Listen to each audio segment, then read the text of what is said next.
Oh,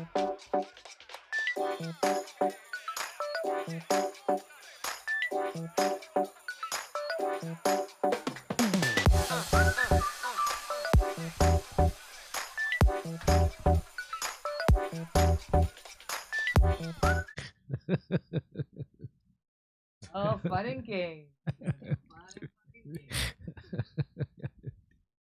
Okay, I might have to leave in the middle of the show today because I am a half turn of the screw away from a kidney attack, kidney stone attack. It had me up all night. I got maybe 4 hours of sleep last night. I spent most of it in the bathroom trying to piss, couldn't. But I have my kidney doctor is going to take me at 9 a.m. tomorrow, so hopefully he'll give me an operation tomorrow. I know that sounds. What was that phone call like? So I call up and I go, hey, I'm a patient of the doctor's, and I have an appointment June 5th, but I'm having kidney stone pains right now, and so I wonder if I could bump that up. Is there anything open today or tomorrow or soon? And the woman says, well, if you change your appointment, you're going to lose your old appointment. And I go, okay, but why are you saying that? And she says, well, you could lose your appointment. That's all I'm letting you know. I go, why would I lose my appointment? And she said, well, if you change your appointment, you'll lose that appointment. I'm going, yeah, but I'm not. Is there something available? Could you just tell me? And she says, no, there isn't. I go, then I'm not going to lose that appointment. Why would I change it? Anyway, I go, the point is, there's nothing available. And she says, no. And I said, even if I'm a current patient with kidney stones that he's supposed to operate on already. And she says, hold on.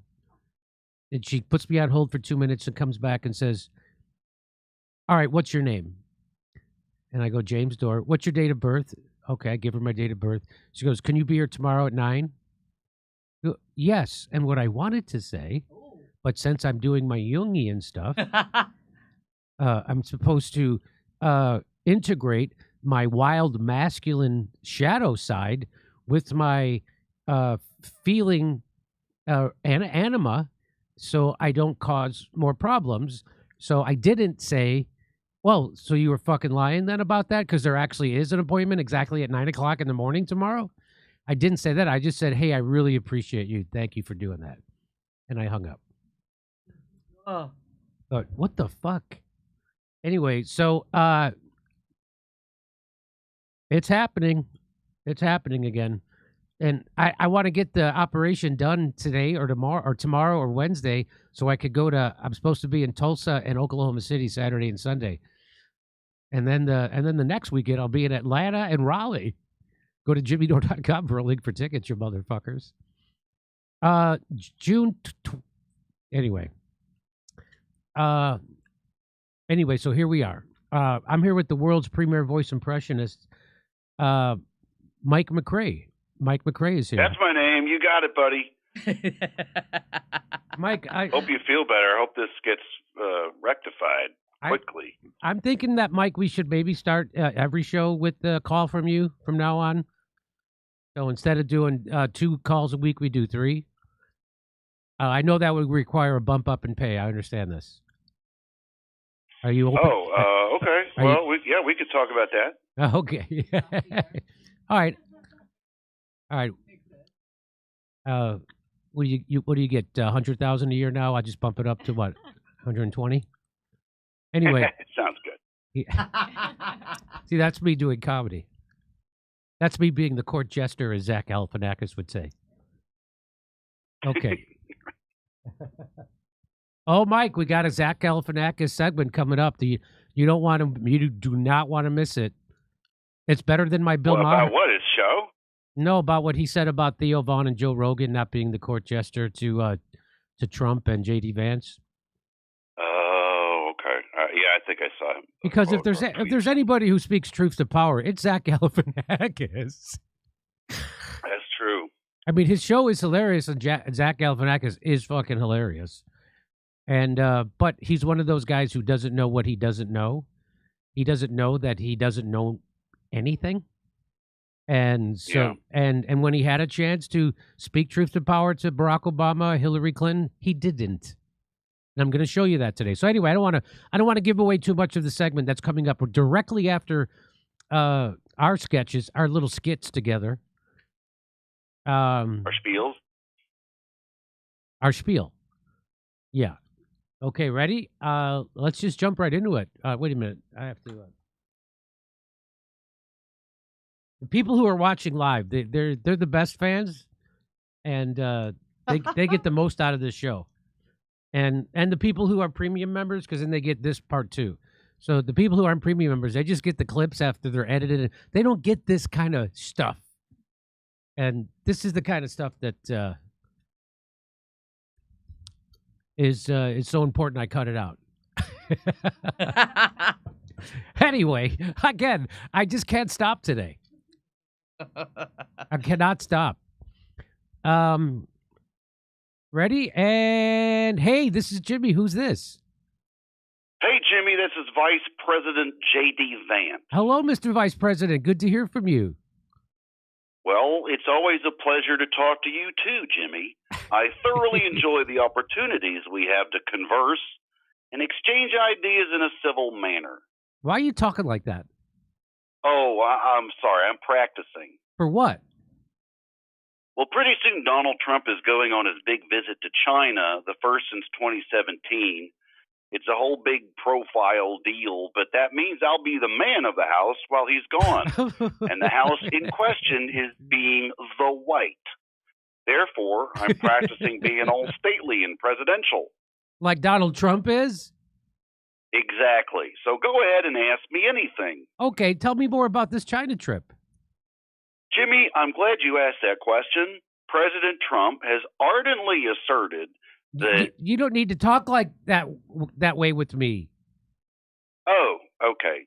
Jimmy, it's going to be fucking crazy, dude. Trump is demanding so much shit the Chinese are going to be like, you crazy, round eye, you go home now. Oh, is that so? Well, not that last part. That was just me being racist. But yeah. You see, Trump has decided to blame our shitty-ass fucking economy on China and our trade deficit with them. That way he can fix the problem the only way he knows how, browbeating someone into accepting some sort of a deal. Like with Iran? Perfect example, because it absolutely did not work, and now everyone is worse off for it. Yep.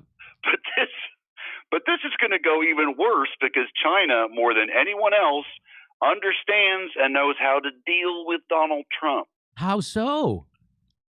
Well, think about it. China had kings and emperors for 3,000 years. There were definitely some unhinged despots mixed in there. So they have a very old handbook on how to deal with individuals like Trump with little dragons drawn in the margin. And they got him figured out. They know that he can be controlled with flattery. Yeah. The last time he went there, they threw a military parade in his honor, and he still talks about that shit like an autistic 4-year-old who saw a train. He saw that shit and literally said, I want that for my birthday, and I am not kidding. So China knows if they go even bigger this time, throw them like a World's Fair or whatever with dragons and fireworks, Shen Yun Chinese acrobat shit, a night sky drone depiction of Trump riding a panda to heaven, then he's going to cave on every single demand they make. I see. AI? Well, the Chinese are super smart. Maybe they actually are the ones who should be in charge of it. Taiwan? Consider it yours, babe. Purchasing U.S. agricultural products? Only if you're hungry. And all because they let them use silverware instead of chopsticks at the state dinners. Didn't even have to do that awkward thing where you ask, I'm sorry, could I have a knife and fork? I'm just all thumbs with these things. Oh no. You know how we wanted to secure $1 trillion of Chinese investment in the U.S.? Uh-huh. Well, I'm going to let you in on a secret. Once you get to a certain level, any amount of money sounds huge. So China will whiff on the trill, but Trump will brag about securing $950 million of foreign investment. Massive win, huge win. Sneaky. Oh, tell me about it, the sneakiest. But whatever, while he's getting snow jobbed in the Orient, I will be extremely statesmanlike here in D.C. I'll be running the show, making sure the trains run on time, and making sure those darn aides are doing work and not constantly gambling on their phones. Jeez, I swear, a bunch of addicts. Are you looking forward to having this responsibility? Not really. Not really. I kind of like doing nothing, to be completely honest with you. And no cap, I wish it were me going to China. I would love to go. I think China's super cool. Is that so? Oh, yeah, dude. I think dragons are super neat. Did you know that in China, a dragon is a symbol of good luck? Not like a scary monster like they are here. And that feels right to me. That seems like what a dragon should be.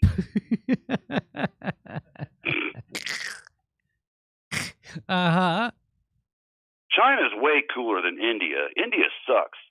Usha drags me there sometimes to go see her fucking family, and I hate it. It's miserable there. You get there, and everyone's just dumping trash in rivers and taking shits wherever they like. Like, well, I hope I get out of here without cholera. Jesus Christ.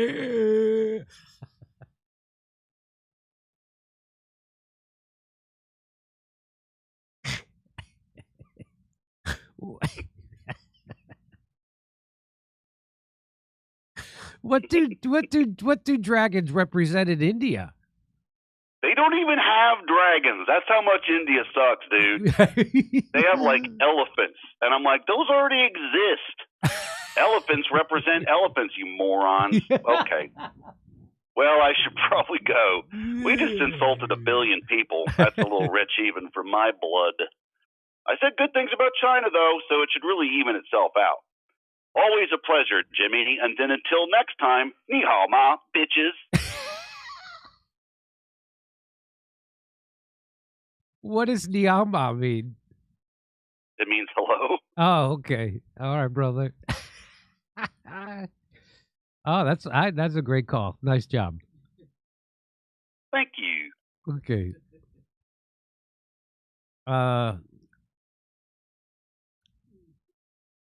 I have to wait for Misha to take her sweater off because it's Los Angeles. It's only 85 degrees today. Anyway. Oh, shit. They couldn't even do the handoff of the sweater without fucking something relax. up. Okay. Jesus Christ.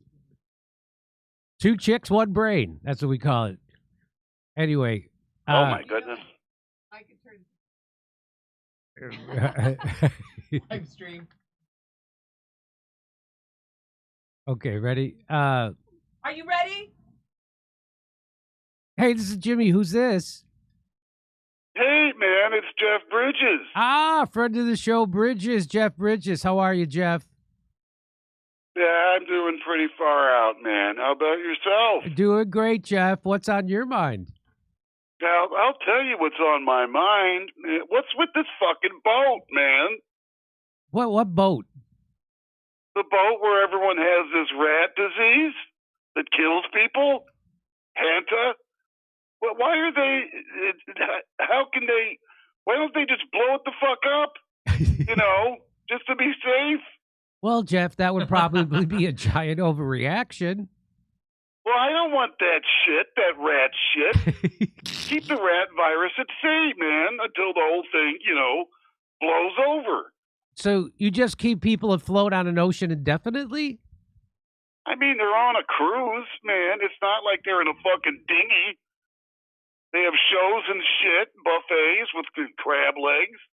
All the people on the boat were quarantined in their rooms. That there wasn't any buffet service or entertainment. Oh, that sucks, man. Yeah. Those rooms are tiny. Yeah. But I don't want another pandemic. I can't go through that shit again, man. The lockdown, and then I got cancer and had to go through chemo treatment. I'm not fucking doing that shit again, man. Keep that shit at sea until it blows over. Hey, wasn't the pandemic and you getting cancer unrelated? Well, yeah, but I still don't want the rat virus. Apparently, Hanta is contagious, but it's not like coronavirus. They're not worried about another pandemic type situation. Look, I don't give a shit, man. It's a rat virus from a fucking animal, man. Anytime a virus comes from an animal, it's a fucking doomsday disease. Bird flu is from fucking birds. COVID was from a wet market. No, it was from a lab in Wuhan. Oh, is that not racist to say anymore? No, that's a thing we can say now. It used to be racist to say that, but now it's not racist. Well, how can that fucking be? No one knows, Jeff. It's a mystery. Huh, far out, man. Whatever. Somehow, COVID came from an animal. This is from rats, man, which are the dirtiest of all. So this disease will be dirtier. Hey, man, the fucking bubonic plague was from rats. Haven't we learned shit, man, from the Middle Ages? Keep that shit at sea until the whole thing blows over. Well, Hanta can't come from any rodent. Actually, Hanta virus can come from any rodent, actually. The cruise was in South America. Capybaras. Capybaras live in South America, and they are rodents. Technically, they're the world's largest rodent. Oh, yeah? Capybaras? Those guys are cool, man. They are. They just sort of hang out, just chill in the water over there. I dig it, man. I dig their whole vibe. I wouldn't mind getting sick from capybaras. You wouldn't? Yeah, how bad could it be? Like I said, I dig their vibes, man. So you're feeling a little better about the boat, then? I don't know, man. How about you? You worried? I wouldn't say I'm worried, but I don't trust the so-called authorities to handle outbreaks anymore. Yeah, man. Fuck it. I still think they should have waited till the whole thing blew over. But it's too late now. Fuck it, dude. Right? What about the guy who ran onto the tarmac in Denver and got hit by a 747? What about him? Well, did he have a hantavirus? Did it make him fucking crazy? I don't think that had anything to do with the hantavirus. So those two stories aren't related? Not that I know of. Is he okay? No, he died. Oh, no. Hey, look, Jeff, we need to get on with the show. Some of these things you could just Google. You don't need to call me and ask basic questions about local news stories. Far out, man. I hear you. I hope you don't catch the capybara flu or whatever in case it is decidedly unchill. I'm going to stay inside for a year just to be safe. I better not get cancer again, man. Fuck. Have a good show, Jimmy. You give him what for. You tell him Jeff Bridges says, fuck it, man. Nothing's going to last. Might as well do a J. I don't do J's anymore, Jeff, but I get your sentiment. You enjoyed the J. Yeah, no, I didn't mean you. I meant me. Yeah. Okay, Jeff, take care, pal. Yeah, bye. Okay. Far out, man. All right, Mike McCrae, great job, as always. Funny stuff. That was great. Anything you want to plug, Mikey? Yeah, I guess I got to go out of town for a little while, but I got some shows here in the Austin area. Once I get back, you can check me out on Instagram, Mike McCrae Online, MACRAE. I post all my shows there. Check it out. Okay, everybody check it out. Go see Mikey McCrae. You won't be sorry. All right, brother. Thanks again. Great job. We'll talk later. Reebity, talk to you guys later. Okay. No,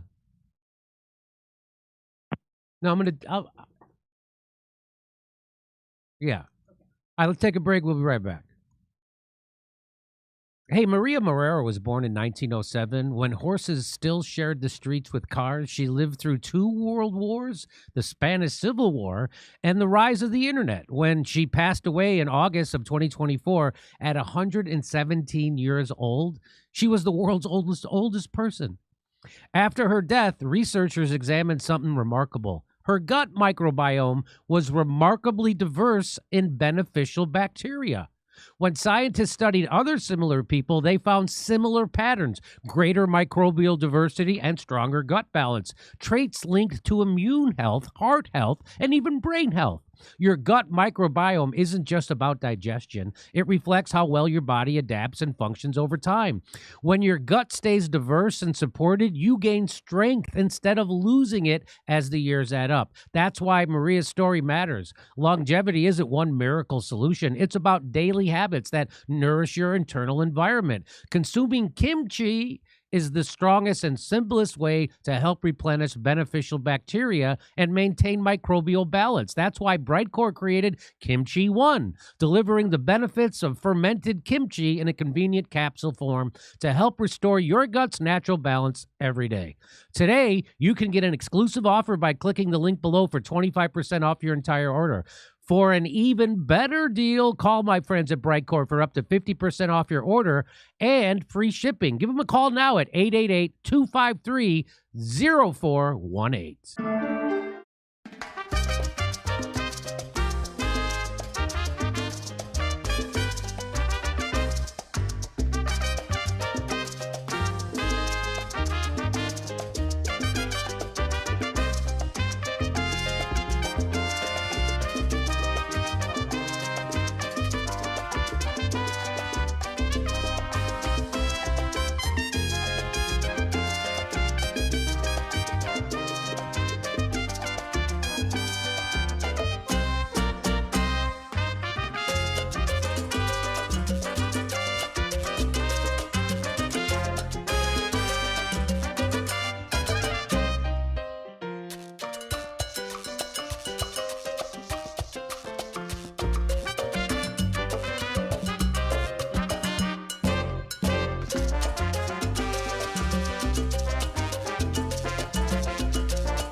Hey everybody, welcome back to the live stream. I'm here with Kurt Mexican. Hi, Kurt.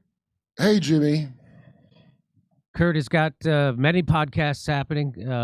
Can't even keep up. Yeah, I'm multi podcast castle. It's like dimensional, but a podcast. Now, did you get either of those podcasts that you're working on Rumble yet?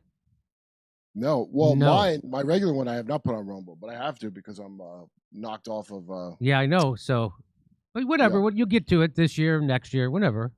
Well, I'm a busy man. Plus, my think tank has been solving a lot of crimes for me. Oh, really? Yeah, it's Turning Point Sam Tripoli. It's really a group text, but I call it my think tank, and it is. I get all this great info. I get all this Peter Thiel info nobody knows. How do I get on that text? I mean, come on, I need that. That's what Sam Tripoli asks, and I go, Sam, you deserve the truth and an audit, and I just want you to know if anything happens to you, we will continue with this think tank. So, what one of the banes of my existence in Hollywood is that the people I love as comedians and have enjoyed their comedy since I moved here, they don't know anything about anything when it comes to politics or world affairs or anything. Science, anything at all. And they go, shut up, you don't know. And we don't. I know I don't know, so you don't know anything. Yes. So shut up. So that's called projection. And here, Zach Galifianakis is going to do some more what Carl Jung would call projection. So Zach Galifianakis does a hilarious pretend talk show called Between Two Ferns. I love it. It's hilarious. He's great at it. But it made me vote for Obama. But it's silly. Yeah, it's silly, and it's not real, and not a real interview. And the last thing he actually does is challenge power. That doesn't happen, but he does make funny jokes, and that's fantastic. But here he is, and he's going to. And I haven't talked to Zach Galifianakis since he got famous, but before then we used to see each other all the time. Really? And he's a very swell fella, like most of the people in comedy. They're all swell fellas, but they don't know that they don't know anything.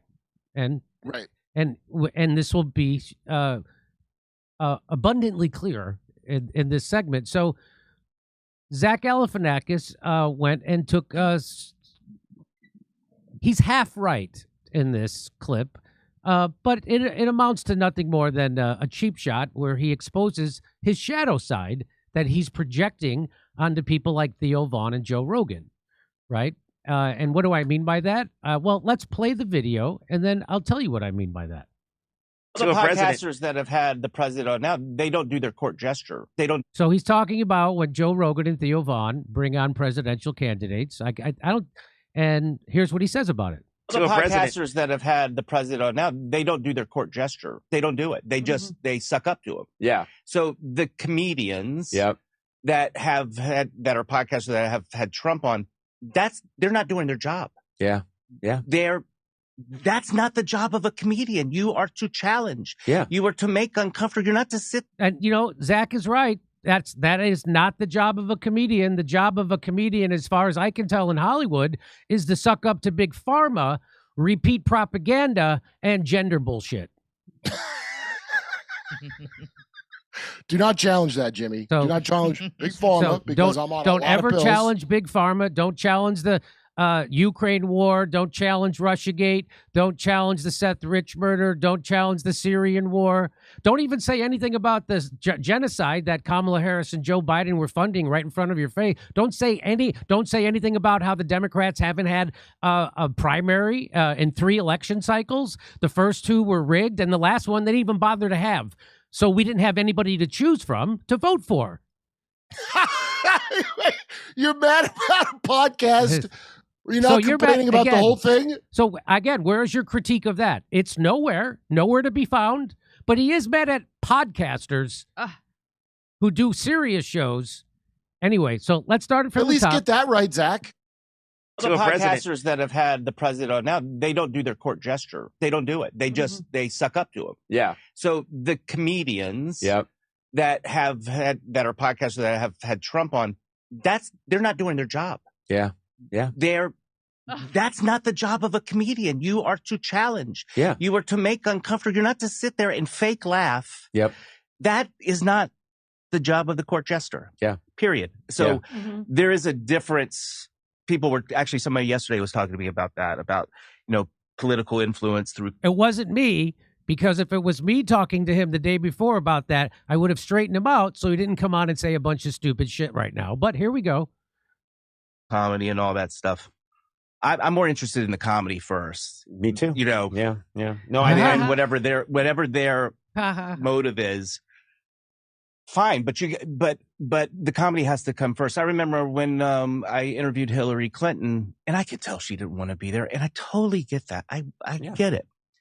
But before we had set that whole thing up, they wrote back, "Well, you can't bring up those emails." And I go, "Well, we don't have to do the interview." That's fine. We won't do it. Yeah. When you tell powerful people no, it's crazy. They were like, "Okay, we'll do it. Well, you can ask." Yeah. Because it's not that important to me to do it the way they want to do it. You have to, if you're going to come in a comedy, you got to do the way we want to do it. Okay, so here he is, holding Joe Rogan and Theo Von's feet to the fire for not challenging power more. And he points out that he did with Hillary Clinton over her emails. Let's watch how he did that. Let's watch this. Woo, this is going to be gutsy. Get ready. Buckle up. Well, this has been a lot of fun, Mrs. Clinton. We should stay in touch. What's the best way to reach you? Email? You've got mail. Wow, that was a scathing takedown. Well, I thought it was pretty funny, wow. Jimmy. Where did he? I bet he risked his whole career doing that, speaking that kind of truth to power. No, I mean, he really used that as an example. That's your example of speaking truth to power. First of all, let me just say, Joe Rogan and Theo Von are not doing a comedy podcast. They're just doing a podcast. Second, Trump was the only candidate who didn't hand Joe Rogan a pre-approved list of questions. Both Benjamin Netanyahu and Kamala Harris had pre-approved scripts for Joe, and that's why they weren't on Joe Rogan's show. Okay, people. And by the way, Zach, if the supposed real journalists did their job instead of being submissive Nepo babies, Joe's podcast wouldn't matter as much as it does. But it wasn't even meant to be funny. It was meant to be a way for a presidential candidate to speak to voters, okay? And I guess we have to just accept the fact that an interview is only valid between two ferns and not between a cigar and a pot plant. That's what I'm talking about. Hillary has killed people for less than what Zach said to her. So Hillary Clinton is one of the most blood-soaked war criminals in the history. She rigged the primary in 2016, so we, again, didn't have a choice. We had a choice from a blood-soaked anti-worker neocon who's in bed with the banks, who had a private position and a public position with the bank, or we had Donald Trump, an outsider who was going to throw a brick through the window of the establishment. So we didn't have a choice. I guess I missed that part of your interview with her about how she rigged the primary so nobody had a choice. I guess I missed that. I guess I missed the part where the Democrats rigged three primaries in a row so nobody had a choice. They rigged 2016, they rigged 2020, and then in 2024, they didn't even bother to have one, and they just appointed Kamala Harris as the nominee, a woman who, when she did run for president in 2020, had to drop out immediately because she couldn't get a single vote.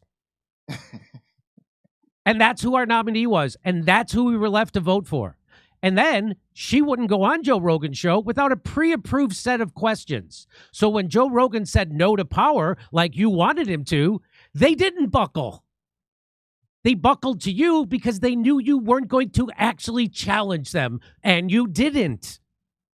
So here's your chance. What you want to say something, Kurt? Don't think Hillary was going to be mad that he did that. Hillary's not stupid. I mean, she's one of the most slimy intellects of all time. He did something where she was in on the joke instead of a joke that exposed her. Which there's a million jokes you can make about Hillary that could have exposed her. He didn't. And now let's see when he sits down with Barack Obama. Now, you know, Barack Obama was not a departure from George W. Bush, even though people like Zach Galifianakis and all my empty-headed friends in Hollywood think so, because Barack Obama actually works for the same people that George Bush worked for. And who's that? That's the military-industrial complex, Wall Street, Big Pharma, and the oil companies and the banks. And how do I know that? Because an email which got revealed by WikiLeaks showed that an email came from Citigroup to the Barack Obama campaign with a list of people they wanted in Barack Obama's cabinet. Guess how many of those people on that list, their wish list, ended up in Barack Obama's cabinet?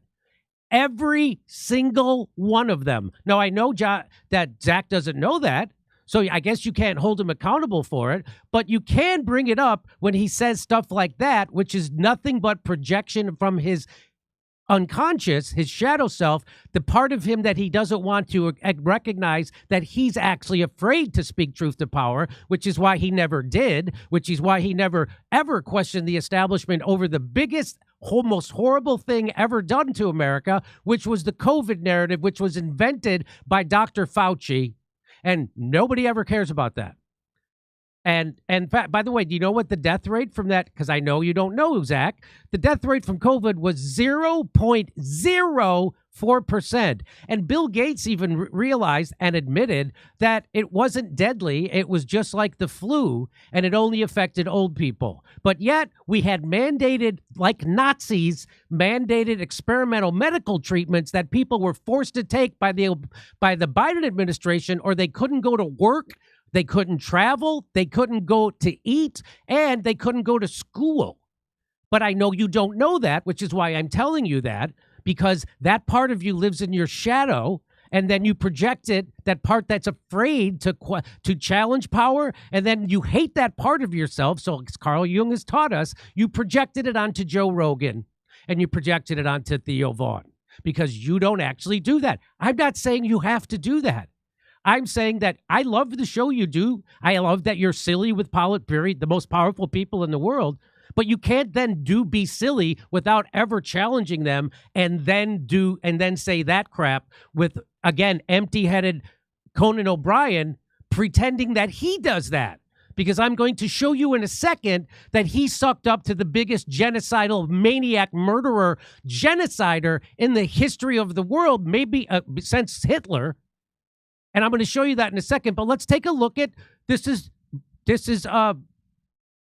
Zach Galifianakis doing his court jester, speaking, challenging Barack Obama. You want to see him? Yeah. What?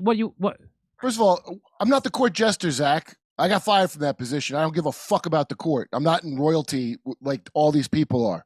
Secondly, this is more damage done than any Rogan interview of anything. Them getting to be fun, like Liz Winstead said it, the chick that came up with the Daily Show. Don't let them come on the show and be funny and be the guy. And don't let them do that. And you know what? I don't know anything about her position, but I know she's right about that. And so let's watch him hold Obama's feet to the fire over Obamacare. Obamacare, which came directly from the Heritage Foundation, which was a direct giveaway to big pharma and health insurance companies. And how do I know that? Because the day they passed Obamacare, the stock of big pharma and health insurance companies went through the roof. And you know what Barack Obama didn't do? He didn't give us a public option, which is the ability for citizens to opt out of the private health insurance market and buy into Medicare, which he promised. When he campaigned, he said he would not pass a health care bill over and over and over. He said he said he wouldn't pass it without a public option. And then guess what he did? He passed it without a public option. And let's remember that Barack Obama he wasn't a departure from George Bush. He took us from 2 wars to 7. He prosecuted more journalists using the Espionage Act than all the presidents in history combined. He imprisoned Chelsea Manning, tortured her. He did 2 wars and expanded the war in Afghanistan. He did the Libya war, turned it into the most successful country in Africa, and turned it into a failed state with open slave markets till this day. And then he did the dirty war in Syria, which overthrew Bashar al-Assad And guess who's now the head of Syria? The former chief head chopper of Al-Qaeda is now the guy running Syria, because as I predicted that would happen in 2018, if you get rid of Assad, they're going to replace him with Al-Qaeda, and that's exactly what happened. Now, again, I know that he doesn't know any of this shit, which is why I'm telling him now, because I know he's going to see this video. So now let's watch him hold his feet to the fire of Barack Obama. Let's watch. So do you go to any websites that are .coms or .nets, or do you mainly just stick with .govs? No, actually, we go to .govs. Have you heard of healthcare.gov? Here we go. Okay, let's get this out of the way. What did you come here to plug? Well, first of all, I think it's fair to say that I wouldn't be with you here today if I didn't have something to plug. Have you heard of the Affordable Care Act? Oh yeah, I heard about that. That's the thing that doesn't work. Why would you get the guy that created the Zune to make your website? Healthcare.gov works great now, and millions of Americans have already gotten health insurance plans, and what we want is for people to know that you can get affordable health care. And most young Americans, right now, they're not covered. And the truth is that they can get coverage, all for what it costs you to pay your cell phone bill. Is this what they mean by drones? The point is that a lot of young people, they think they're invincible. Did you say invisible? Because No, I just think that's impossible. not invisible, invincible. Okay. Meaning that they don't think they can get hurt. I'm just saying that nobody could be invisible if you had said invisible. I understand that.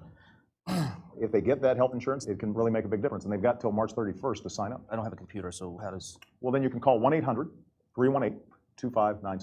I don't have a phone. I'm off the grid. I don't want you people like looking at my text, if you know what I mean.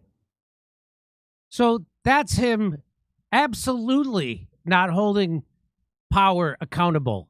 That's him letting Barack Obama spew his propaganda about Obamacare, and he doesn't push back because, like every other comedian in Hollywood, he doesn't know shit about Obamacare, and he doesn't know shit about Obama, and he doesn't know shit that he worked for the exact same people that George Bush and Dick Cheney did. And in fact, black people's lives got no better. 2 terms, and black people were the ones who wouldn't vote for Hillary Clinton. We've covered this, and I guess I know he doesn't know that either. It was even covered in the New York Times about how black people said we voted for Barack Obama twice and our lives got worse. And Obamacare was, again, a giveaway to big health insurance and big pharma, and people's premiums are through the roof, and people still go bankrupt when they get sick because he lied when he said, I'm going to give you a public option. Zach brought up none of that stuff, but he does have the balls to go on a podcast hosted by a guy who gave a ball washing to Benjamin Netanyahu and normalized the IDF in Israel to commit a genocide. That's what he did.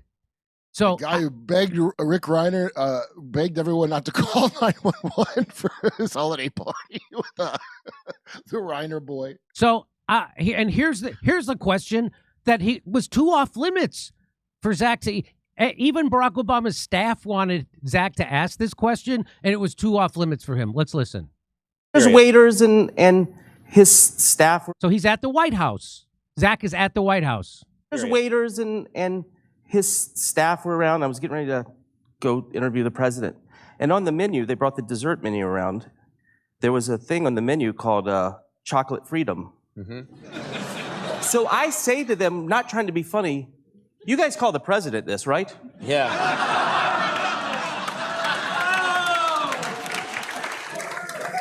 And they all said, you have to ask him that. I'm like, no, I'm not going to ask him that question.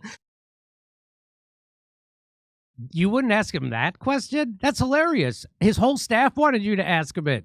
It's okay.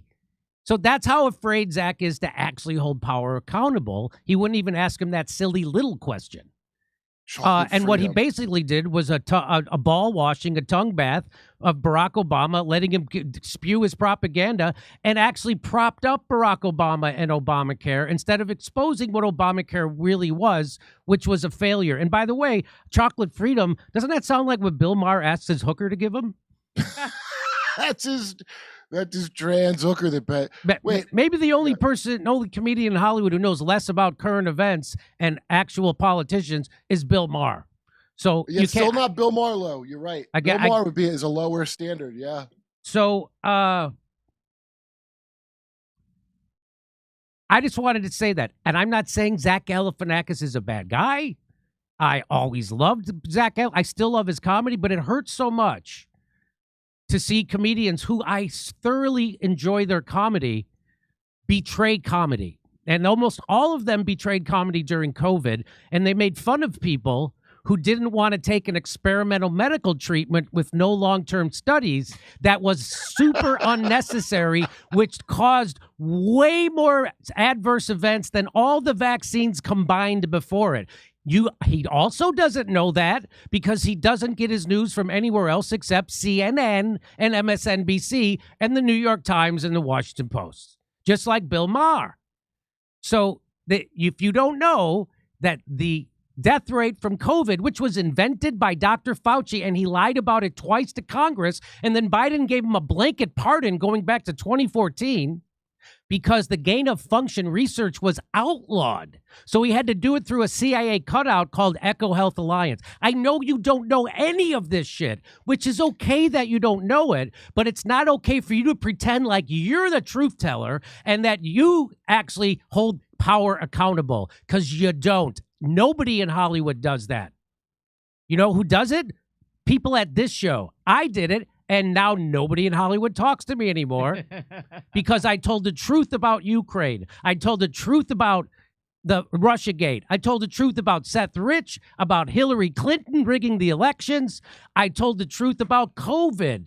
Everything I've said about COVID was 1,000% correct. I brought on doctors that were pilloried and marginalized and discredited by the pharma-bought media, and I brought them on to tell the truth about COVID. And guess what? Those videos are still up on YouTube because they're 100% accurate, even though they tried to censor me and they took down 5 of my videos.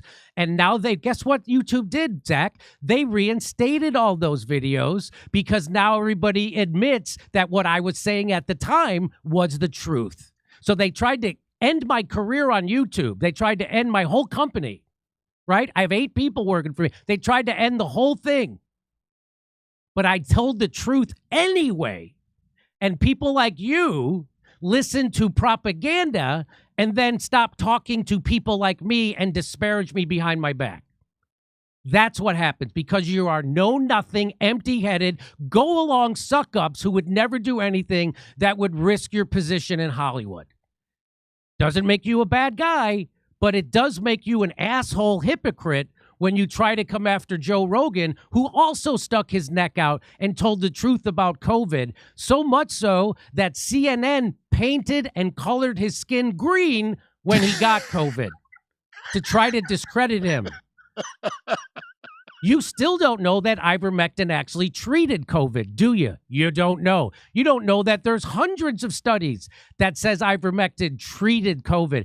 You don't know that they knew that back in 2006, that it treated COVID, SARS-CoV virus in vitro. You don't know that, but you just still think it's horse paste, like all of my ex-friends in Hollywood, because you're an empty-headed dimwit, which is good for as a comedian. But you can't go on and do that, what you said about Theo and Joe Rogan, because then that makes you a hypocritical asshole who I know enough about Carl Jung to know that you know that that's in your shadow, that that's the part of your personality that you split off and put in your unconscious because you hate that part of yourself. And then as Carl Jung has taught us, you then project that part of yourself that you hate onto Joe Rogan and Theo Vaughn and people like me. So, again, try to find out something I said about COVID that was incorrect, and you'll be wrong about it. And all the people who slandered me and continue to do so to this day, calling me a Trumper. I've never voted for a Republican in my life. Do you know that? Do you know that? And said, oh, Jimmy Dore, he was pushing ivermectin. He ruined his reputation. Do you know, did it ever cross your mind that maybe you were wrong about that? Did it ever cross your mind that you were lied to by the big pharma-bought media about ivermectin? Because you were. And, you know, even Chris Cuomo, the #1 host at CNN until he got fired, is now admitting that he was he was telling people lies about ivermectin because he got vaccine injured, and this doctors put him on ivermectin to treat his vaccine injury, which is the same thing that happened to me, which is how I found out about ivermectin, because I got vaccine injured. One of the first people to take the vaccine was me.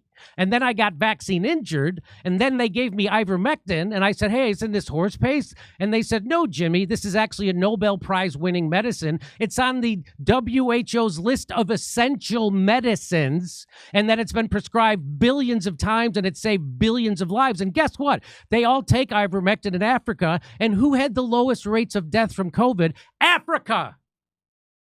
So I know, again, you don't know any of this shit. And why am I so animated? Because I've had to live this for the last 6 fucking years. And my career was over in Hollywood, which thank God I can do this and do it by myself. I don't need Hollywood or fucking gatekeepers who still make you wear masks. Again, which was pointless. And you were lied to. You're lied to. They lied about everything. They lied about where the virus came from.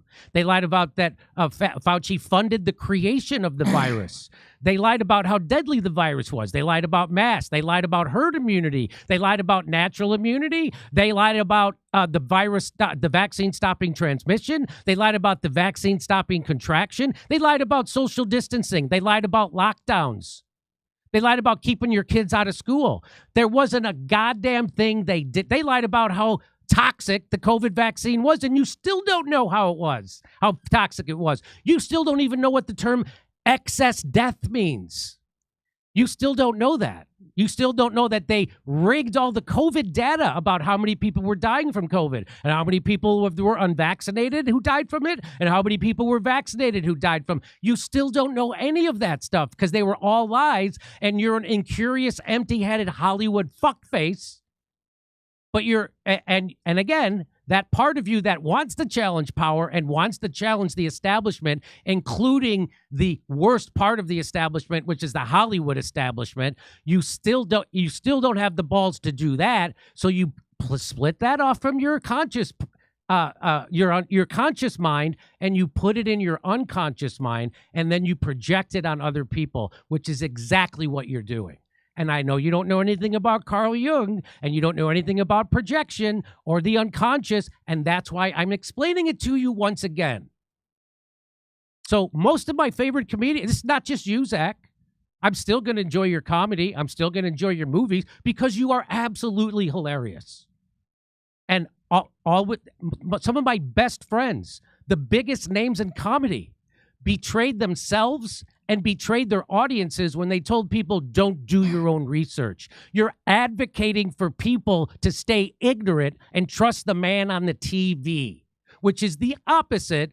That's almost a quote directly from one of my favorite comedians. That's the exact opposite of what you're supposed to do. From one of your favorite Riyadh comedians. That's the exact opposite of what you're supposed to do as a comedian. You're not supposed to shame people, your audience, for trying to get informed about an experimental medical treatment they're being forced to take at the expense of profits for big pharma. And for questioning authority, you're supposed to shame people for going along with the establishment and not questioning authority. You ever heard that saying, obey little, resist much? Well, you did the opposite during COVID, and you still haven't said shit about it because you don't know shit about it. Just like Bill Maher doesn't know shit about it, just like any other comedian in Hollywood doesn't know shit about it.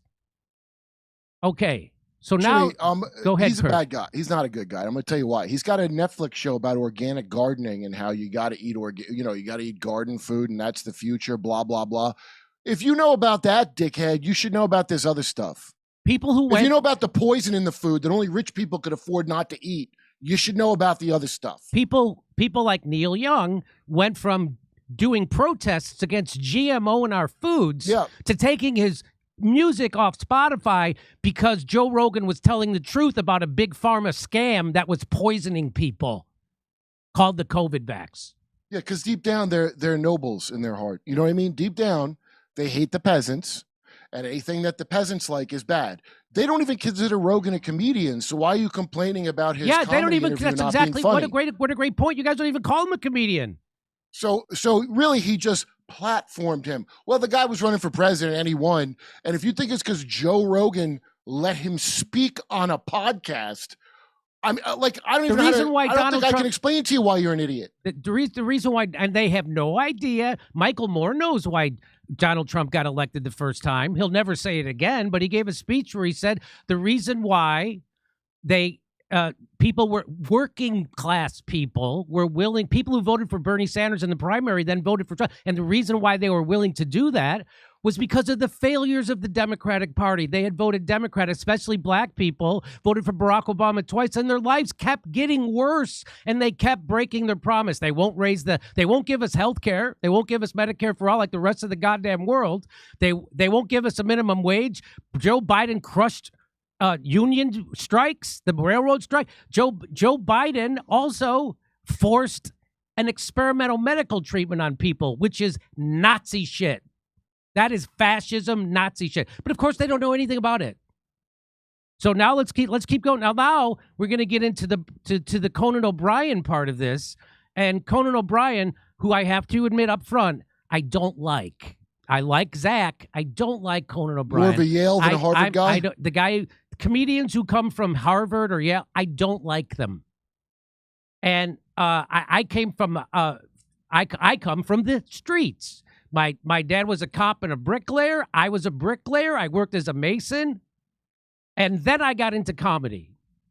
It's a working class. Not a Freemason, a Mason. Not a Freemason. Like literally. It's a working class art. It's not a high art. It's a working class art. And so and when Conan O'Brien was handed that job on a platter by what's the guy's name? Les Moonves? No, the guy from NBC who does Lorne Michaels. Oh, Lorne. Because Lorne Michaels has a particular taste for milquetoast fucking white guys who aren't that funny, which is why Seth Rogen is on TV. Which is why Seth Rogen is on TV for.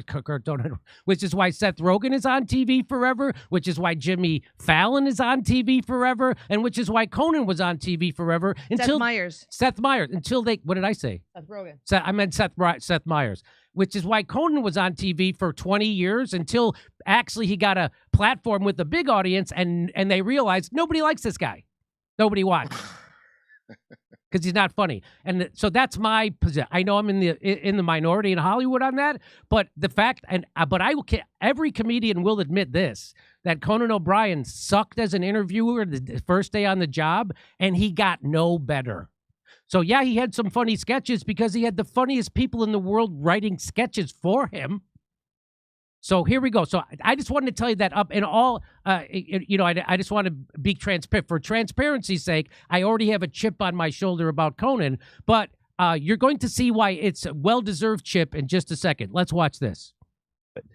Also, I see this all the time, and I've seen it for years and years and years and years. People not understanding that if they go to the supposedly vulnerable place and have a sense of humor about it, it is magical for them. People see they have a sense of humor. They see that they can take a joke. I mean, no one walked away from your interview with Obama and thought, wow, you really showed him. Because he didn't. Because Barack Obama was in on the joke. You fucking Harvard moron. You overeducated idiot. Wow. He got to be hilarious. He sat there. Yeah, and you know what that means, Conan? That means that the comedian wasn't being the jester, as Zach says they should be. He was there as a prop to prop up the powerful. He got to be the funny guy. That's the opposite of what Zach is saying that Joe Rogan and Theo Vaughn should have did. But of course, they're too dim-witted, and their mind, the gears only work one way. It's the establishment. So whatever the establishment narrative is, that's the way the gears in their brains work, because they've never seriously challenged the establishment ever. Okay. And entered your world of, being intentionally ignorant about who he is, what he does. Talk about being intentionally ignorant. Holy effing F. Cutting him off. Being insanely rude, and gave it back to you in equal measure. And you looked at it and you thought, this is a great piece of comedy. And I know it reflects well back on the president and our current president. Well, that's the exact opposite of what Zach is saying that Joe Rogan and Theo should have done. You're not supposed to do comedy that reflects well back onto the president. You're supposed to do comedy that exposes them, that the emperor has no clothes. You're not supposed to put a tuxedo on the emperor, which is what Zach does. And you do too. President would do. And they're too dim-witted and empty-headed, and they have the gears in their brain that only goes one way establishment, that they don't even realize that what he's doing is contradicting everything Zach just said. He's contradicting everything Zach just said, and they don't even realize it. Neither do the other two people sitting at that table. I don't even know who they are. Well, to understand that, if he let himself be the butt of the joke, It's impossible. It's humanizing. I know it is impossible. You wouldn't do it with him. It wouldn't work. No. It wouldn't work. I'm just saying in an alternate universe, if we're talking about a different human being, they would see. So they're talking about Trump it would never work. An alternative universe. I think that there's this misconception that, the media just wants to go after conservatives, and they don't understand that everyone benefits when they laugh at themselves. That's right. Period. Yes. Everyone wins. Yes. If you laugh at yourself, it humanizes you, and like pheromones are released, and humans think that's a good human. And when you refuse to let that happen, that's not projecting strength, it's projecting weakness. Well, so it would never, I don't know if you heard him, Donald Trump is too stupid. It would never, Jack said it would never work. He would never allow that to happen. What? I don't know if you remember this, but he allowed himself to be the butt of an hour-and-a-half fucking I warmed roast. it up. I was the warm-up. Kurt Metzger was the warm-up for this show. He Well, invited he all had one rule. all the comedians to come and rip him a new asshole. When did Barack Obama ever do that? When did Hillary Clinton ever do that? When did Joe Biden ever do that? When did Kamala Harris do that? Again, you guys are such fucking pukes that you make me have to semi-defend Donald Trump, which I'm not doing. I'm doing this to point out that, again, you don't know what you're talking about. Jimmy, Trump had one rule famously, and Anthony Jeselnik always tells this story. So the limits of making fun of Trump, you want to know what they were? You say whatever you wanted. You just can't couldn't say he had less money. You couldn't say he had less money than he claimed to have. That was the one rule he gave people, right? Which is weird as hell, but that's more than Kamala would do, like any of these people. So that I cannot get over that 4 or 5 minute clip of Zach and dimwit from how the overeducated moron from, what is he, from Harvard or Yale, wherever he's from? Conan is from Harvard Lampoon. That he knows nothing. I actually think, and they can't even figure out that, hey, we're actually undercutting Zach's argument right now. I don't know if you guys know this, but Conan just took a huge dump on Zach's argument.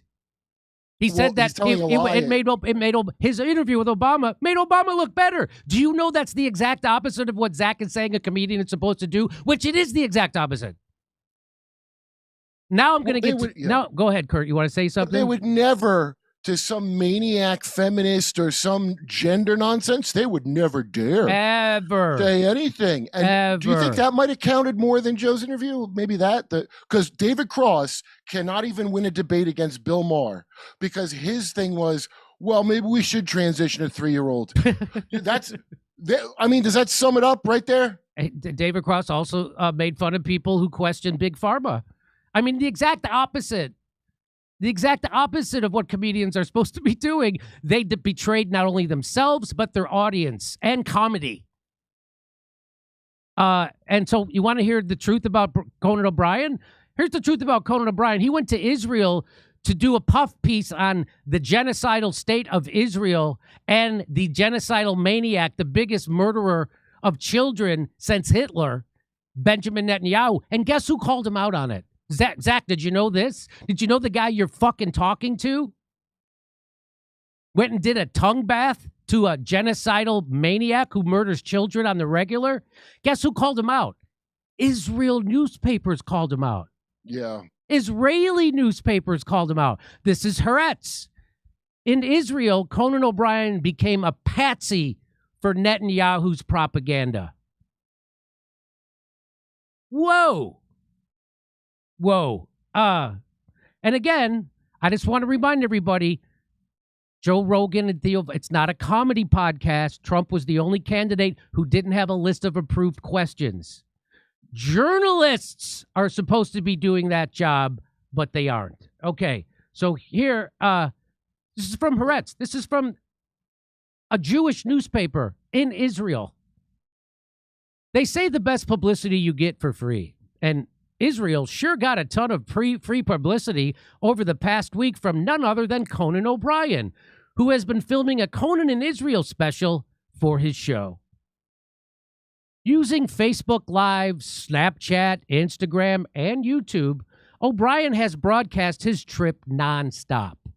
And what he's seen hasn't strayed 1 inch from precisely the kind of image Netanyahu and his government would want the world to see. O'Brien has amplified Israel's positive propaganda apparatus more efficiently than the state itself could have dreamt someone of his stature would ever do. Did Zach say shit to Conan about that? No, nothing. It's Joe Rogan and Theo Vaughn, though, right? Okay. What, you want to say something, Kurt? Zach doesn't know about any of that He stuff. doesn't know anything. Theo Vaughn will courageously, I would say, speak out on the genocide of Gaza, which none of these punks will do. None of them. Israeli public diplomacy, or Hasbara, often conveys two key messages about Israel to the world. First, Israel is a key player against terrorism, the Iron Dome of the Western world. Secondly, Israel is a fun Western liberal state in the middle of a wilderness of the Middle East. In other words, it is a small, attractive country with unfortunate and unfair public relations. But the cocktails are great and the women are beautiful. Like Dubai?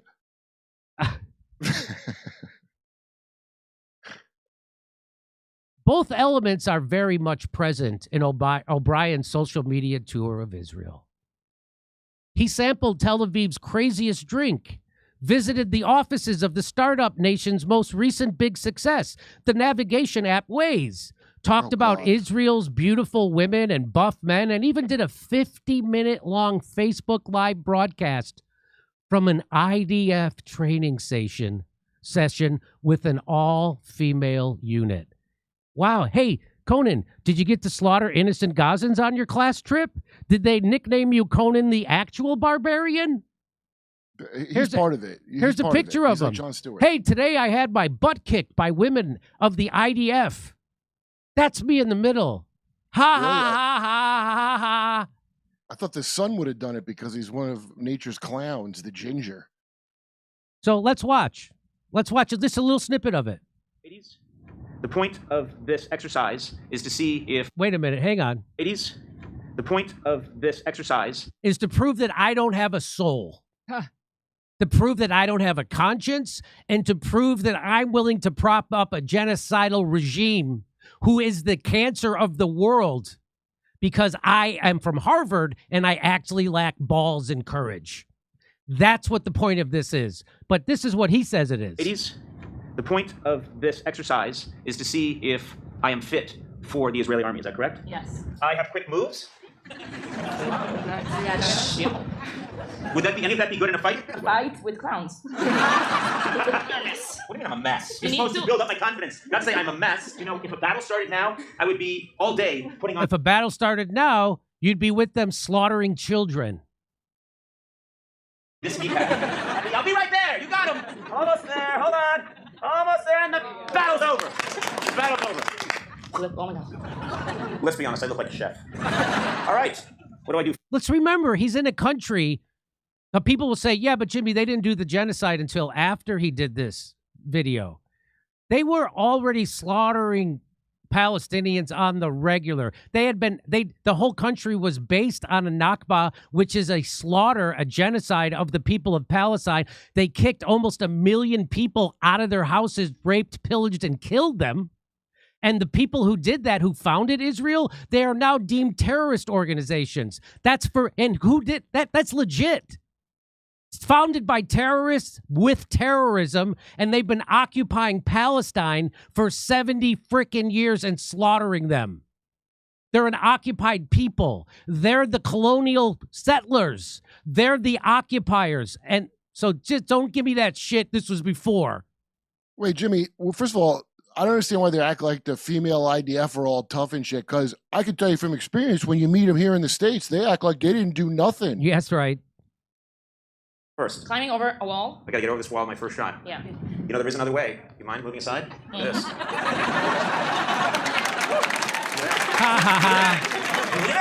I mean, if there's one thing people should take away, genocide is funny and death is adorable. That's what I think. Here we go. Yes, very good. Use your legs. Legs. Up, up, up. Evan! Up. Evan, get in here! Hold my legs! Evan! Evan, yes! Evan! Evan! Push! On my ass! Push! What are you doing? No, you don't have. You doing that? No, I'm sorry. Come on. Oh, God. Okay. You're good. Ready to walk! Yes! Yeah! It's amazing! Look, I got a cut. I got a cut. Call a helicopter! Look at that!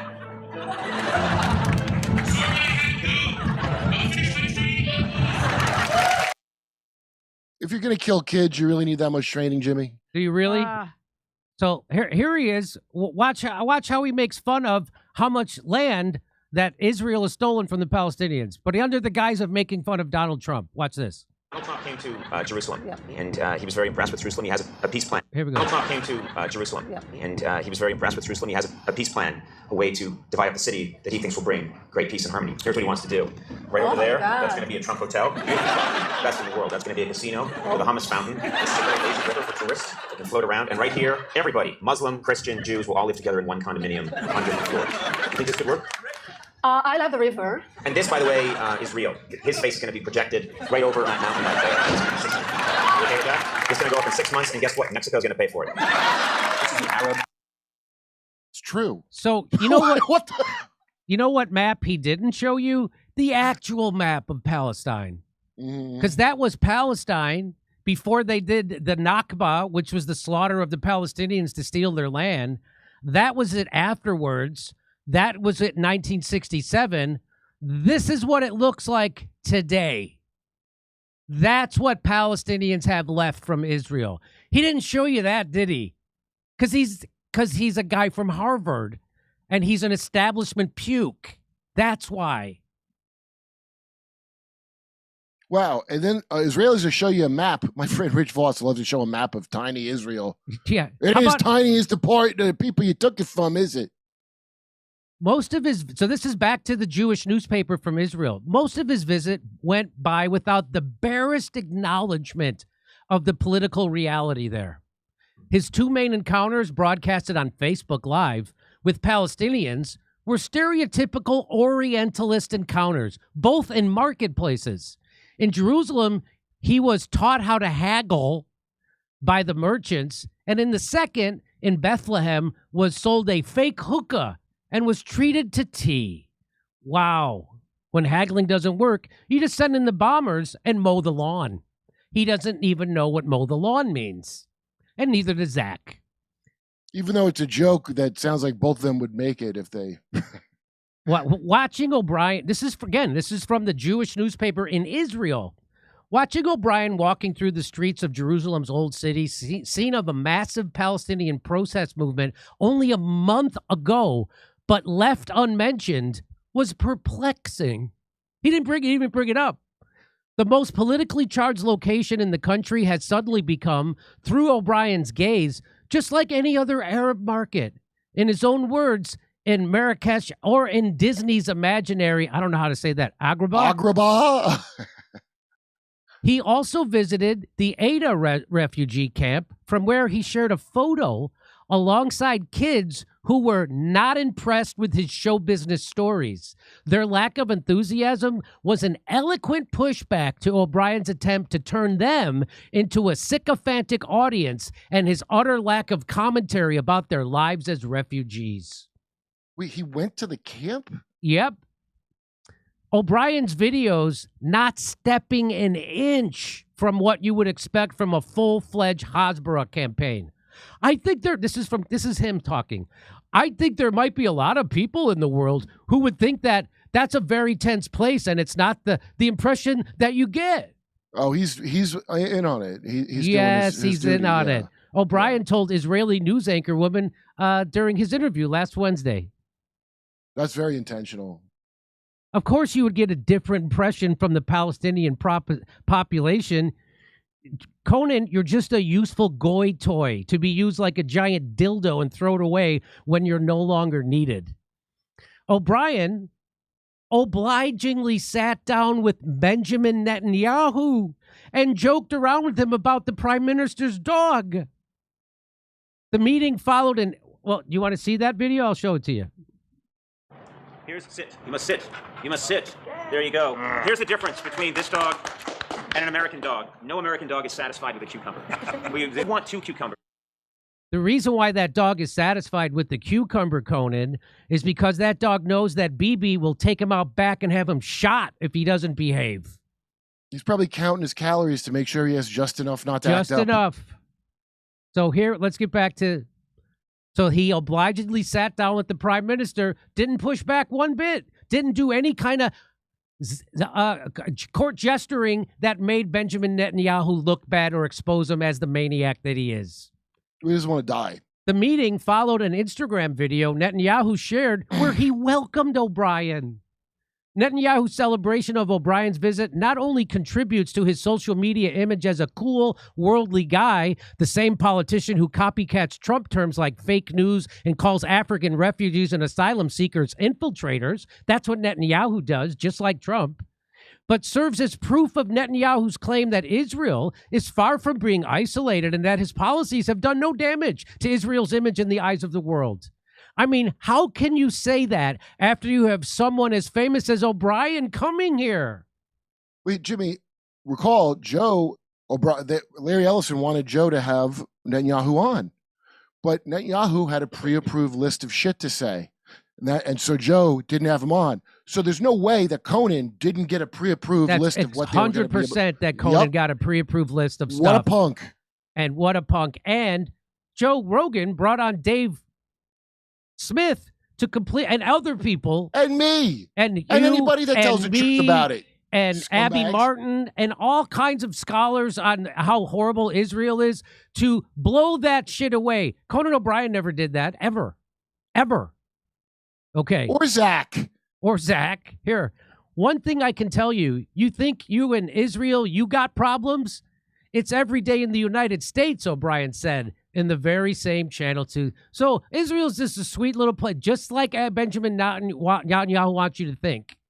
It's okay. This is really disgusting, isn't it? Isn't it disgusting that Jews in Israel know that Conan O'Brien's a piece of shit? Well, they didn't have the corporate woke thing we had over there. They were getting real news in Israel. They get better news. They get better news than we do about Israel. Okay, that's why it's even more surprising that as a politically aware American, O'Brien could tour Israel, even paying a short but dutiful visit to the West Bank, and completely ignore the political situation. This sort of willful ignorance may have been acceptable before the Trump era, but today it's even harder to excuse this constant attempt to not talk about politics abroad when you do talk about politics at home. This is post-Trump that you're going to lecture someone else. You're going to lecture someone else.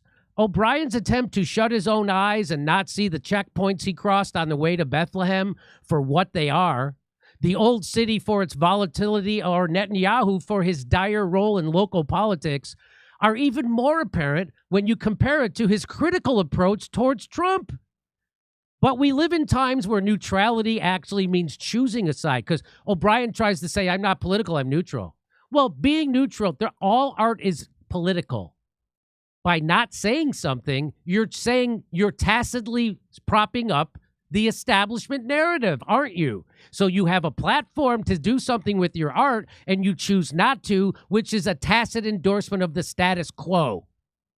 Well, look, I'm glad to explain that to the Harvard guy. Yeah, but look, if you say you're not political, then shut the fuck up if you're not political. Go ahead and be not political and live in your world that you have, that your golden money cage or whatever. Why are you criticizing anyone else about anything if you're not political? So back to this. But we live in times where neutrality actually means choosing a side. Painting Israel as just another fun tourist spot and normalizing what isn't normal is an active contribution to the narrative of Israel's right-wing government. O'Brien's trip has done nothing but strengthen Israel's villa in the jungle self-image, and that image is crucial to Netanyahu because it facilitates justifying all of its policies and actions, and not least to its American audience. So, and here's another guy that Zach and Conan O'Brien did not criticize. Jon Stewart. CIA phony. Jon Stewart is a phony of the highest order. If you don't know it, because I know you don't know it, because you don't know anything, and you don't watch the show when I point it out to you. So here, and Chris Hedges pointed it out on my show the first time he came on, Chris Hedges. So he pretends like it's a left-right issue all the time. And here he is, after Trump started a war with Iran at the behest of Israel and Benjamin Netanyahu and slaughtered women and children at a school. Here he is going to make fun of the Ayatollah, the guy that Trump killed, the leader of their religious, of their religion and their country. Watch how he makes fun of him. By the way, using racist tropes against him. Watch this. That guy, by the way, there he was, martyred at 86. Man, are the virgins going to be disappointed. So he's using that old trope that they used around 9/11 about they want to kill themselves because they get to bang 82 or 71 virgin. He's doing that in real time right now. I'm sorry, am I going too hard on Khamenei? Yeah, you're going too hard on another country that we started an illegal war of aggression with at the behest of Israel so we could steal their oil. Did you know that? Yes. So this is the kind of, again, they don't say anything about Jon Stewart. Jon Stewart gave John McCain tongue bath after tongue bath after tongue bath. Jon Stewart, who brought on Hillary Clinton and Condoleezza Rice from the Bush administration, two of the most blood-soaked, murderous maniacs in the history of the world, and gave them both a tongue bath. Didn't push back one bit on them. But of course, Zach doesn't know that. And Conan O'Brien doesn't know that. So they don't even bring it up. But their shadow self gets projected on Joe Rogan. And by the way, here's Joe Rogan. You know what he's doing there? He's at Disney World. You know what he's doing? He's given a Ukrainian, what did I say? Here's Jon Stewart, not Joe. Here's Jon Stewart at Disney World, and you know what he's doing? He's pinning a medal on a Ukrainian soldier. You know the problem with that? This Ukrainian soldier has got a bandage over his left elbow. Why do you think he has that? Because he's injured? No. He has that because he has a Nazi tattoo on it. Because he's a legit Nazi. And as I've said on this show since the beginning of the Ukraine war, Jon Stewart will never tell the people in his audience the truth about the Ukraine war. In fact, he's going to pin a medal on a legit Nazi. Now, I know Jon Stewart knows he did that because I brought it up on Joe Rogan's show when I was on it, the most popular show in the world. So believe me, it got back to him. He knows he did that. And not only did he not address it and apologize for it, and explain to his audience what was actually happening in Ukraine, which was as a war of aggression by NATO, which had been planned for over a decade. But he won't go anywhere to be interviewed while someone will ask him about this. Because he's an establishment tool who doesn't want to lose his place in polite shit-lib society, just like Conan, just like Zach, just like all of them. You know what I say? Oi, I don't want any trouble.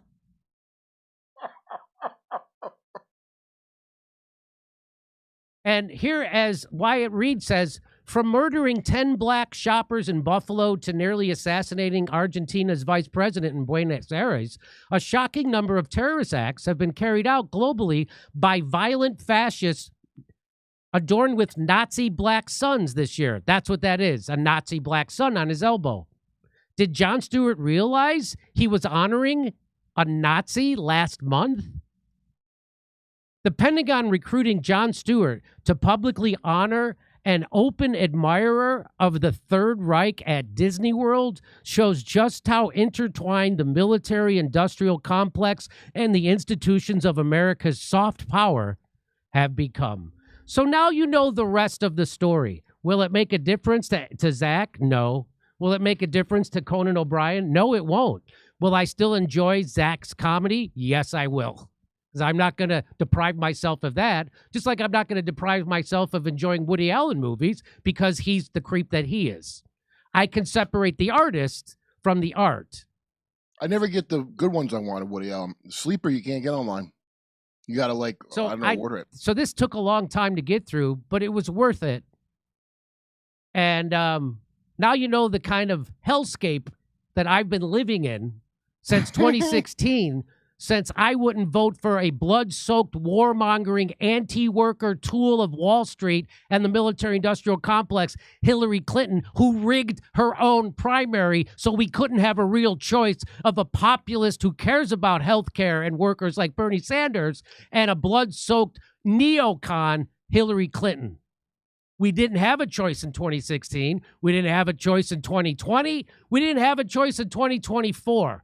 And believe me, we ain't going to have a choice in 2028. You guys still think the Democrats are the good guys. They all work for the same fucking people. They all agree on the most horrible. Yeah, Democrats and Republicans, they disagree on trans bathrooms. You know what they do agree on? Slaughtering Palestinians. They agree on wars in Ukraine, starting a war with a nuclear power. They agree on overthrowing Venezuela. They agree on the war in Iran. They agree on keeping health care away from American people. They agree on smashing a railroad union strike. They agree on Cuba. They agree on all. It's like if your parents they all agree on the most horrible stuff. It's like if your parents got divorced, but they both agreed you should go to military school. That's what this is like.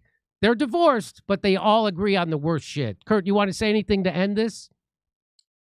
I forgot about the pinning a medal on a Nazi thing. Nothing is beyond. I think interviewing Trump one time. I didn't even watch the interview. Neither did Zach Galifianakis. None of these people watched the interview. I know. They just assume like people are zombies that do as they're told. So they can't imagine people have no problems. Right. They're rich from doing as they're told. They can't imagine people have real problems or people that did as they're told, but they got screwed over anyway because they don't hang out with them. So the idea that in any way, every single time I've seen this happen, oh yeah, it's the comedians who let everyone down. That's whose fault the failures are. The comedians didn't make fun of the right guy in your fake election. Like, shut the fuck up. They still think elections are real. A lot that goes right down the line. It's real sad, and people don't figure it out till it hits them personally. But don't worry, it will. So, hey, if you'd like to hear my jokes about this kind of garbage, come see me this weekend in Tulsa, Oklahoma, and Oklahoma City. And then I'll be in Atlanta, Raleigh, North Carolina, Spokane, Tacoma, and Levittown, New York. Go to jimmydore.com for a link for tickets. Over to Steph. I'd like to hear what people are saying in the chat. Well, first off, Jimmy, you're like, well, what are you going to do? You're going to vote in the next election for AOC. Oh, yeah. Come on, right? I guess all the shitload podcasters, I'm not sure who they are, nor do I care for their perspective. I guess at the top of their lungs, they're saying 2028 is AOC's year. Because she's done what? Because Nick Fuentes says we got to vote Democrat. Nick Fuentes is such a fucking tool. He's such a fake tool. And of course, his audience are 14-year-old gay kids because not that there's anything wrong with being gay. But of course, that's his audience because they all have a crush on him because anybody with a thinking mind knows that he's a plant. And that's why he won't come on the show because he knows we know it now. Are you saying he's invited on this show, Jimmy? He's got an open invitation. I actually did my research on him, and I found out shit about him, and he's afraid of what I found out, which is why he won't come on the show. And I you wanna- just like, and did I you bought just cat ears. email him or how did you contact I him? texted him. What? That's right. You're invited. He's Nick. telling people to vote Democrat. That's his They solution. all keep telling. That's He's his on solution. The same side as Oh, all Richard the Spencer. podcasters. Remember him? Richard Spencer? Yeah, I remember The Richard. Charlottesville Nazi who was clearly, obviously gay to anyone who has eyes.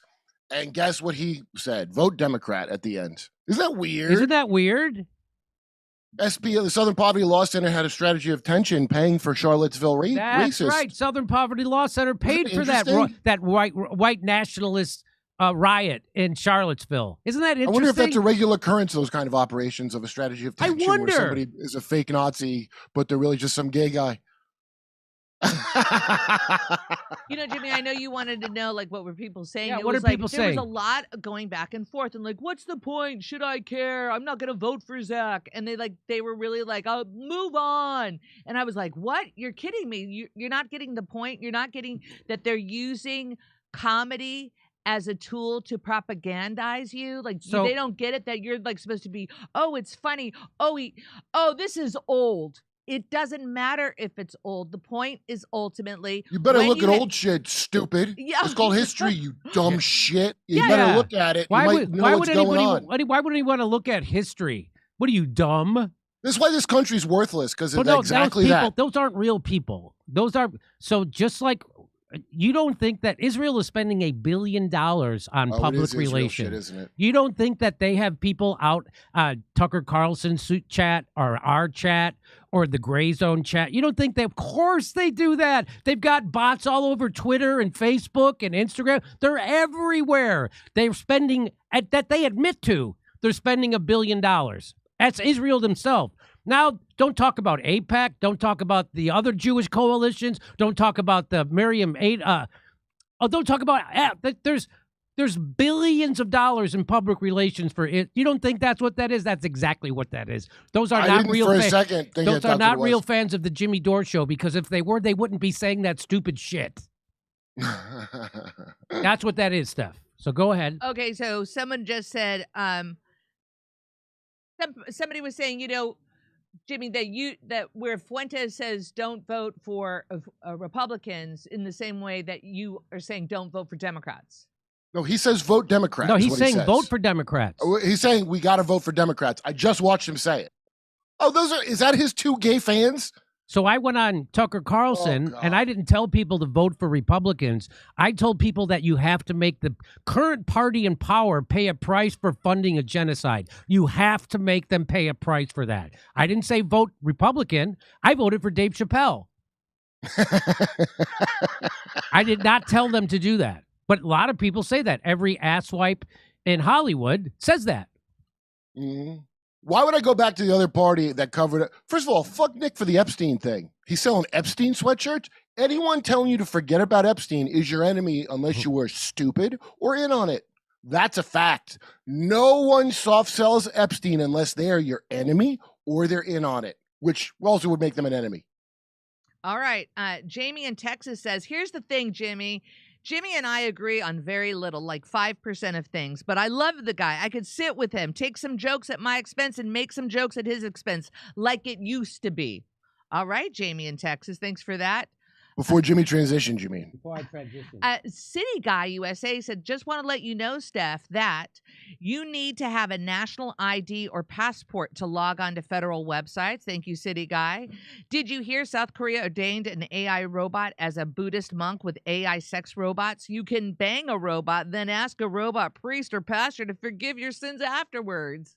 I got Boing. better news. All those big AI centers, those are going to be charging stations for your new robo Tesla cops.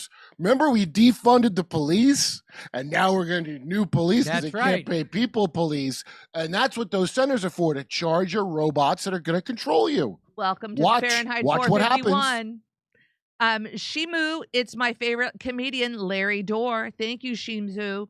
Just found Kurt floating around on Sam Tripoli. What a treat. Sex toys galore, Mr. C Extra. Oh, the Tripoli Kurt and Sam experiment. That's what Sam was upset about, not being in Turning Point Sam Tripoli, the text group thought think tank. CZ33E, Conan's cow look is almost as big as Shapiro's eyebrows. Thank you. I never watched that TBS Conan thing, but it's painful. I mean, it's very painful. Like where you're like, if I had watched it, I would think he was a bad person. Somebody, iStream, you said, where was Zach when the cable night shows got serious? Not sure. Right? Yeah. Oh my God, I forgot all about that. Let's see. Show me a video of Jimmy Kimmel taking the piss out of Joe Biden being demented and nobody knows who's actually running the country. Show me a video about that. How do you not put the, It wasn't Kamala. We know she wasn't running the country. So who the hell was running the country? Oh, it was his Zionist handler that was put into his cabinet. Jimmy, a couple people were weighing in about Medicare for all. Or Medicare isn't all that, Jimmy. It has so many options and so much out of pocket that no kidding, it sucks. We need to make it better. No doubt about it. But you know what? You know what doesn't happen to people? But you know what doesn't happen to people on Medicare? They don't go bankrupt when they get sick. Yo, Israel and fucking Ukraine ain't complaining for the Medicare we pay for them, are they? They have Medicare for all in Ukraine. They have Medicare for all in Israel. We don't get it here. Give me the one we paid for in another fucking country. Do you know how many tens of thousands of dollars I have to pay health insurance companies? Yeah, Steph and I paid like $30,000 just for the insurance. Then our deductible, my deductible for my kidney stone was $3,500. Yeah, you're better off not having deductible. Insurance. And then I had to pay for the medicine, and I had to pay for the follow-up vision. I had to pay. That's just for one thing. Thanks, Obama. Thanks, Obama. And guess what? I'm going to have another one, another third. So I'm spending like $40,000, $50,000 a year because I'm 60 years old on health care. Wow, it hasn't changed in like 3 of the bitterest presidential things you've ever seen. They all came down on fuck you, pay me. It's right. And I'm not, and guess what? I'm not forcing people to get on Medicare for all. That's what another thing. People go, Jimmy, you want the same people who did COVID to do your health care? First of all, we got all that shit with COVID, and we didn't get health care anyway. Yeah, so like good people. We already got COVID. We already got all that shit. The second thing is, no, I don't want to force anybody to have Medicare for all. What I'd like is for them to give me the option to buy into Medicare for all, and then we'll vote with our wallets. Isn't that what capitalists like? We get to choose what we want. Let me buy into Medicare or buy into Blue Cross. Let me buy into Aetna or buy into Medicare. Why won't you let me do that? Because they know every last person in the world would go to Medicare. That's why they won't let that happen. And you still don't think that?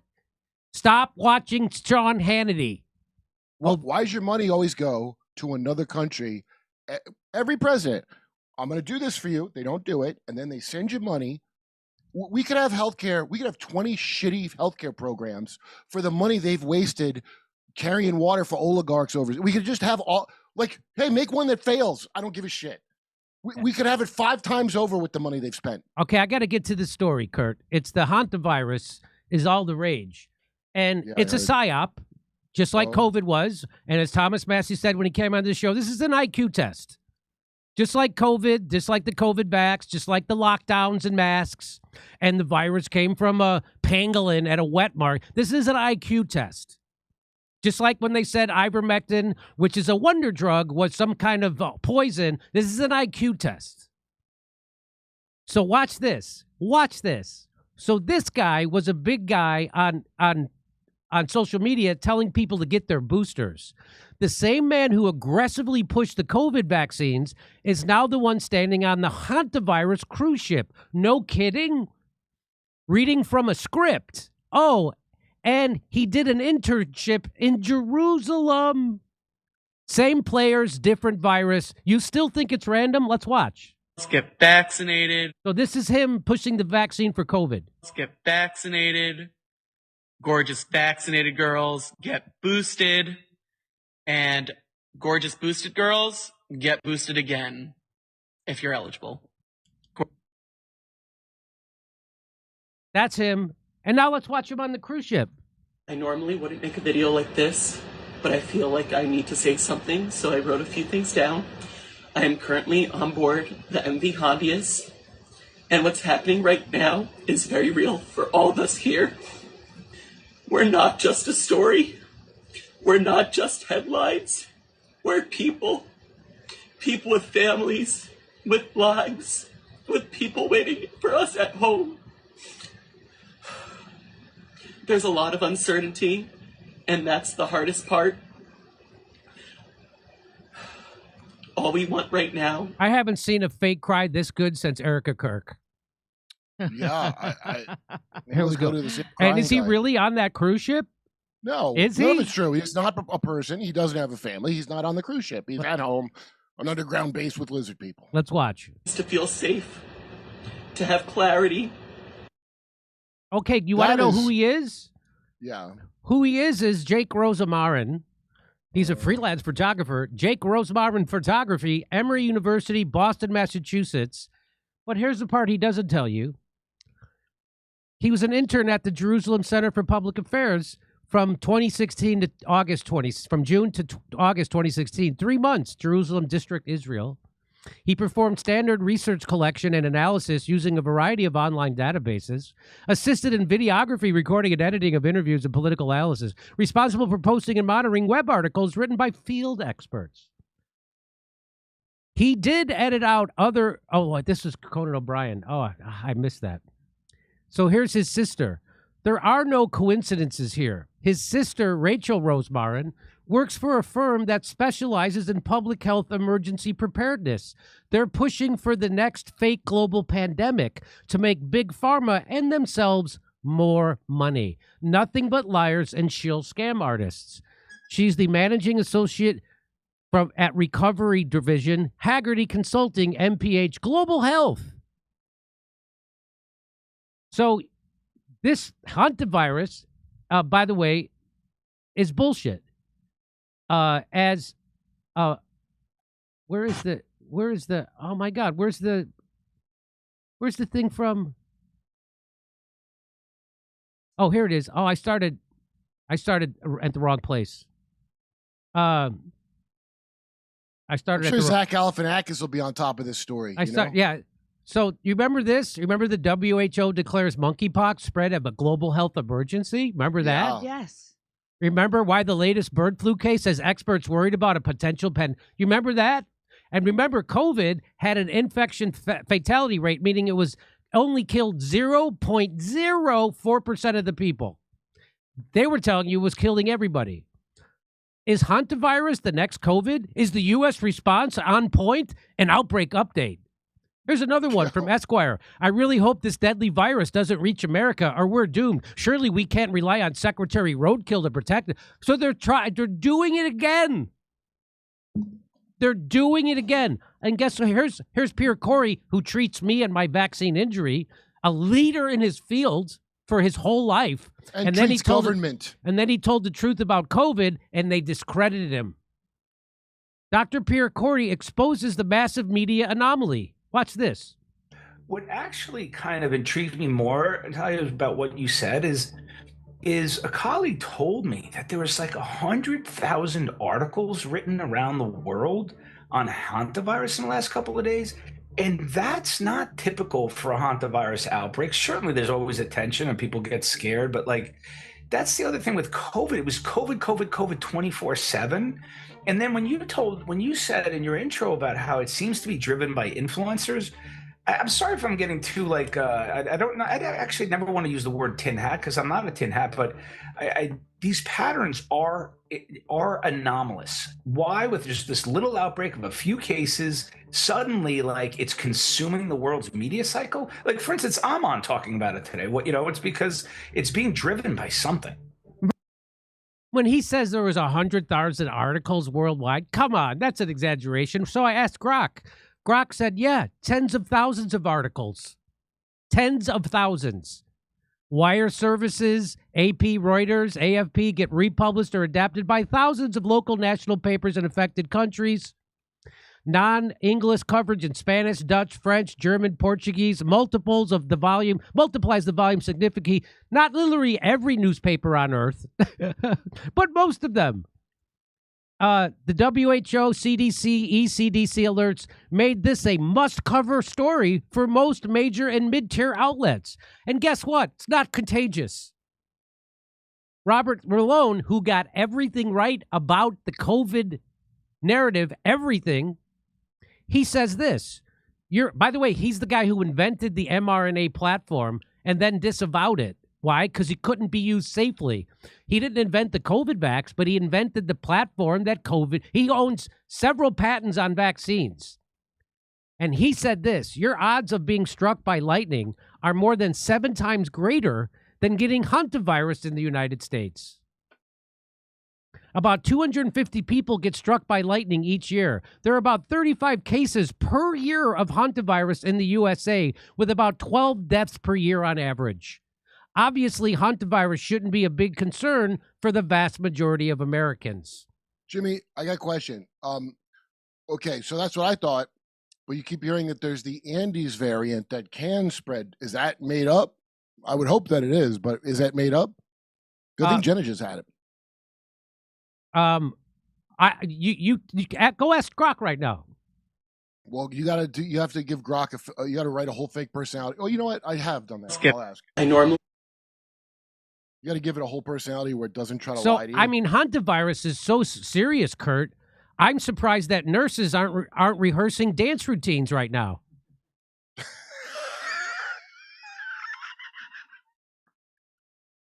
That's how I mark if it's going to be serious. If Jimmy. it's serious, are the nurses doing a our Ghostbusters nurses dance? doing intricate hours of rehearsal for complicated dance routines in empty hospitals.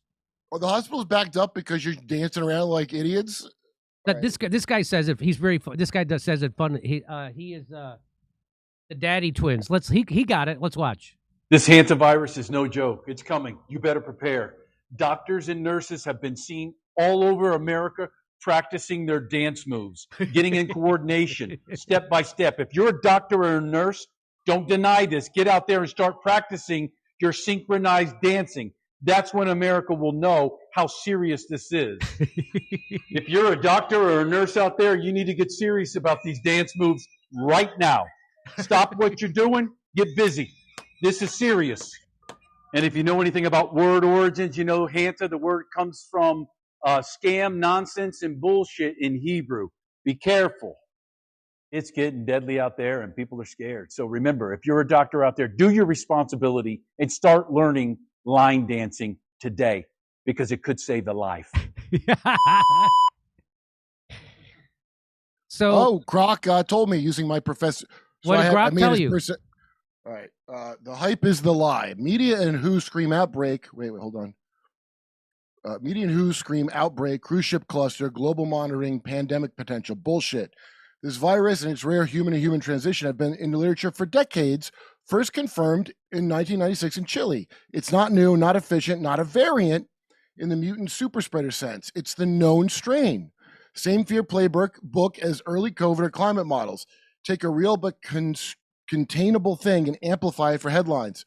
Now, I had to tell Grok to be a guy named Dr. Science who doesn't try to give me consensus, but just tells me the blunt truth about facts that he looks up without any balance, because he'll tell you, well, it's not a complete lie unless you create that. That's what Grok does. So this was tweeted out by Tony Tomahawk. I love his steaks. Just so you know the world we're living in. Just so you know. Here's Anthony Fauci. Here's Ted Turner. Here's Bill Gates Sr. Here's Tom Brokaw. And here's George Soros. Just you're not supposed to look at history, I know. And what this means is urging rodents to wear masks to help flatten the curve. Jimmy, I missed something here. So then Dr. Science went on to tell me about the cruise ship. It equals a perfect contained test case for travel networks. It's a big floating petri dish to test your new virus on. Uh-huh. And of all the people on that ship, which got thousands of people on it, 3 people got hantavirus, according to them. Same as ET climate warnings or IPCC models, documented facts twisted into urgent crisis to justify surveillance restrictions and fear. Public risk remains extremely low, no lockdown threat. And hantavirus has never needed a vaccine, ever. Ever. There's no, but they got one. They're working on a hantavirus vaccine. They got one. Well, And CNN, as we showed you last Friday, is already talking about lockdowns. They want them. Because the more people are locked down, the more people watch TV, the more people watch CNN. Jimmy, it'll be interesting to see which of your Hollywood friends that you're always sad about not talking to you. I feel you're lucky personally, but which of them are going to, with hantavirus, do the same lie again about whatever restrictions or mandatory vaccine? Because many of them, Hollywood will immediately require anybody on a set or wants to audition or anything to wear a mask and get a vaccine. Go ahead. But wait, so imagine the people who already got injured or they know someone close to them who got injured. Vaccine injured from COVID. And they kept their trap shut because there's a bunch of them. There's a bunch of them. I can't tell you how many comedians come up to me after my set in Hollywood when I go on stage in Hollywood. And when I come off and they whisper to me, I got vaccine injured. And they don't want to tell anybody. Let's see what they do now. I'm curious to know because I know personally there's a bunch of people who for some reason wouldn't dare, even now when it's almost the end of the world, wouldn't bring up how that's fake because they're that sad and want to live in 2012 Obama land. But it's really, I want to see how they react because if you fall for it again, I mean, I have to side with the elites on that one. Like you deserved it. I don't know what else to say if you can fall for that again. I'll see you this weekend in Tulsa, Oklahoma City, and then in Atlanta, Raleigh, Spokane, Tacoma, Levittown. Go to jimmydore.com for a link for tickets. Max Blumenthal is up next. We're going to switch over to Rumble, and we're going to get Max in here. Kurt, we'll talk to you later. Bye, Jay. Bye, guys.